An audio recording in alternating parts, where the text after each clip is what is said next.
tore apart. This is one that was given to us by our buddy Will, and we couldn't use it because the output shaft is a different diameter than the later Jatcos. But I think everything else is identical. So I went ahead and just tore all the guts out of this thing, and we're gonna just swap out the output shaft, throw it all right back together, and try to get in the Z before this weekend, and maybe we can not miss a weekend of racing. It's all super fresh. It's very clean in here. This is a very happy little transmission. Even the band looks like $1 million. And these are usually always cracked up and look like shit. This one looks great. I think this thing's gonna be ready to send, just like it is. So I got the Z back at the house now. We have transmission problems. The third shift isn't happening on time, so we have to get that sorted out. But the reason I brought it back home, I thought I'd have some time to figure things out. But when I got to the shop, I started digging through my old transmission parts, and I found that I have this transmission here that is from a early S-chassis Z car, the S30 chassis, and there is some pretty major differences between this transmission and the one that comes in the 280ZX. Biggest issue is the output shaft is totally different size, and the input shaft is a little bit different as well. There's also smaller things. The bell housing is different. The manual lever is different.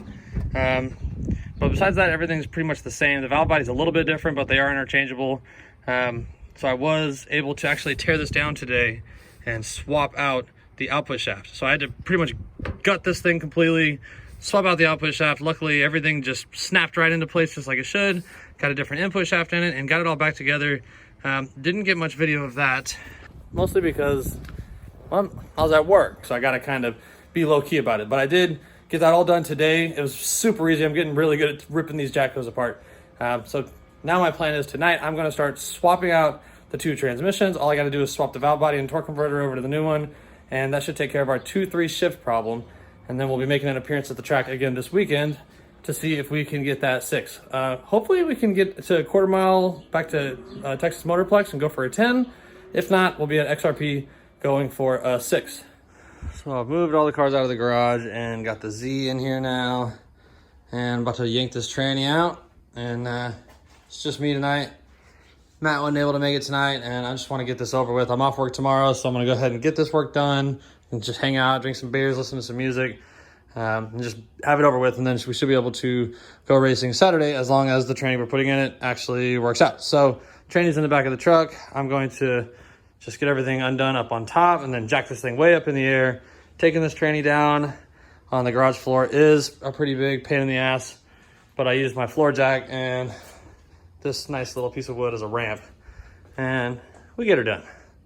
So here we go. So I actually had to call this quits in the middle of the night. It was like 2 a.m. and I was having an issue with the parking pawl not engaging. Like I would throw the shifter into park and it wouldn't lock the wheels like it does now. And I'm not really sure if what I figured out is right. There was definitely a lever for the parking pawl that was in the old transmission that's over there in the grass. But that I had to remove the tail shaft and install into this transmission, so that was okay. But it still wasn't working right. It would just kind of drag when I shifted into park and rolled the wheels. It would just kind of click over the little toothed parking pawl gear. And I ended up having to adjust the shifter linkage probably about a ½ an inch. And now it's working like it should, and it feels like it goes into all the gears nicely. I just think it's really strange that I had to adjust that, because these transmissions have the same valve body, which means they have the same throw from the manual lever. But I guess the distance between the bell housing and the shifter must be a little bit different, or something. There's some kind of weird small little difference. Anyway, I ended up just adjusting it. I thought about like swapping over the whole shifter assembly, but that would have been a bunch of work. So I ended up just adjusting it, and it feels like it's gonna be okay. What I did not know when my sleepy ass went to bed at 2 in the morning is that it's gonna freaking rain this morning. I woke up to the sound of thunder, and I have the Corvette and the GSF sitting outside. Oh my God, I did not know it was gonna rain. I came downstairs, my wife had no idea. I was just like, I'm gonna go in the garage for a little bit. She figured it out. Oh, luckily no hail, thank God. So, just filling it up with fluid now, and hopefully everything works okay. Hopefully everything works at least well enough for me to move this so I can put those 2 cars back in because we're supposed to have storms till like 2 o'clock today. Just that quality 711 ATF. Maybe that's why my Jackos keep failing.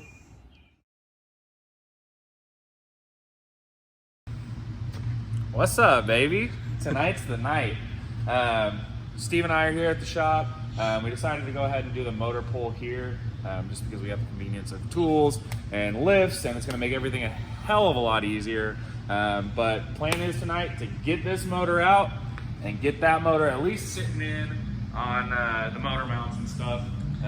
Get the torque converter restalled this week. That way next week we can bring it back over to Cody's place and start doing some welding on the intercooler piping and stuff like that and get this baby ready for the track.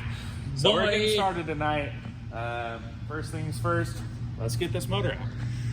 Got to drain all the fluids. We're going to pull the intake tube, engine covers, just all the easy stuff. We're going to pull the transmission out. Transmission's coming, yeah, and when the transmission's out of the way, we'll have a much better time wiggling the engine out, drop the exhaust down. When we pulled that motor out of the original wrecked IS, we dropped the transmission out first, and it just made it a real easy process. So, and it took what, like 30 minutes to get the transmission not out bad of at all. So hopefully we'll have the same luck with this baby, and you know, try not to make it a long night, but we got a lot of work to do. So let's get started. We better get started.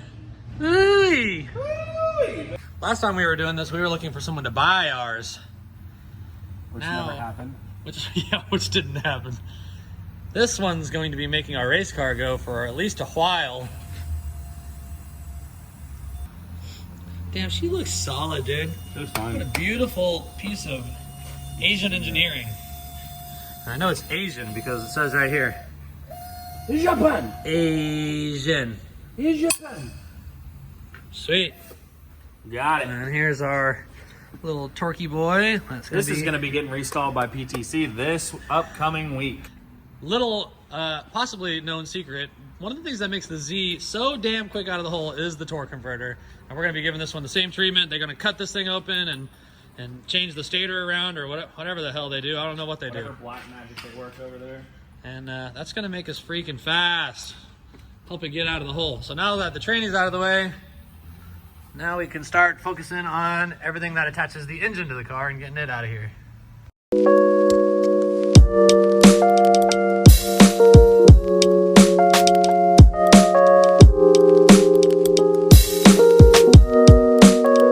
Wow, baby.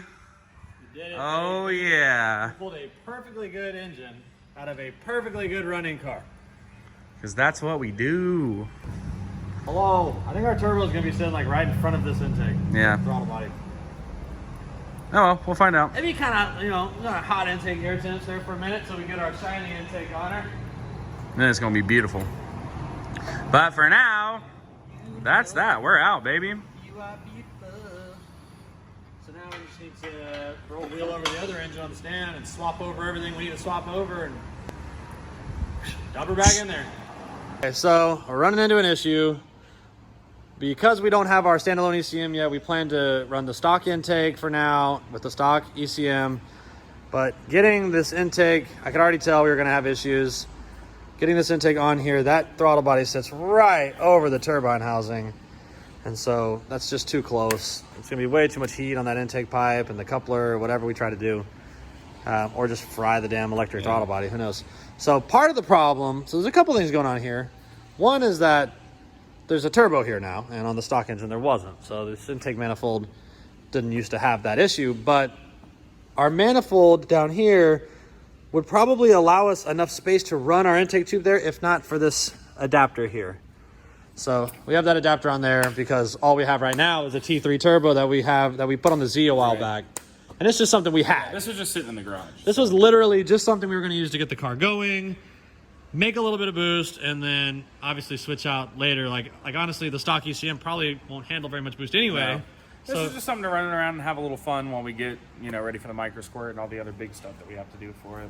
But this is not an obstacle. It does not seem like it's going to work. Yeah. So our options now are speed up the buying of the standalone, which is a lot of money and a lot of work to make it work and stuff too, in a car that does not even move at all right now and is just going to be taking up space. Or we could, the eBay sells like a straight intake manifold that you take off basically the manifold from here and all that. And it's just like a tube. It's like literally, it's like $100. It's just this metal tube that bolts onto this guy, and it would relocate the throttle body to right here. And I'm pretty sure it works with the stock throttle body. It's meant for this car. I think that would be one option. That's about $100 down the hole, because we would just get rid of it. We would have to get rid of it when we go to our big fancy billet intake. But the also other issue, another option. Yeah, another option is the reason we were able to put a T3 on this manifold. This manifold's meant for a T4, but we had to put this adapter on there because it's big and bulky. And we got that for free from Harry. Right. But we were like, okay, perfect. So now we can run our T3 turbo. But now it's like, okay, if we didn't have this adapter right here and we just had our T4 turbo, that's going to lower that thing a good inch easily. Get it out of our way. Allow us to run the stock intake. Right. And the good thing about that plan is later we can still keep using that turbo. Right. Of course, yeah. If we went with the other intake manifold option, that's something we're just going to throw away. Sure. Yeah, of course. So I think that's the plan.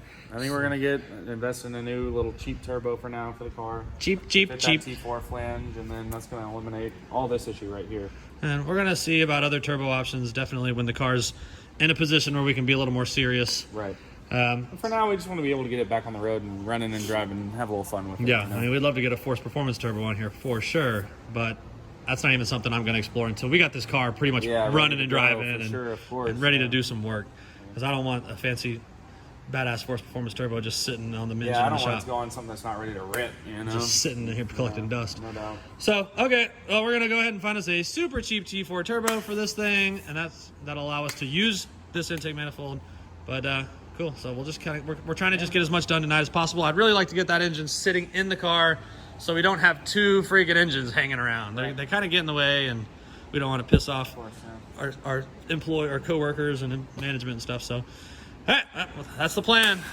Cheap eBay turbo on the way. Make it happen, baby.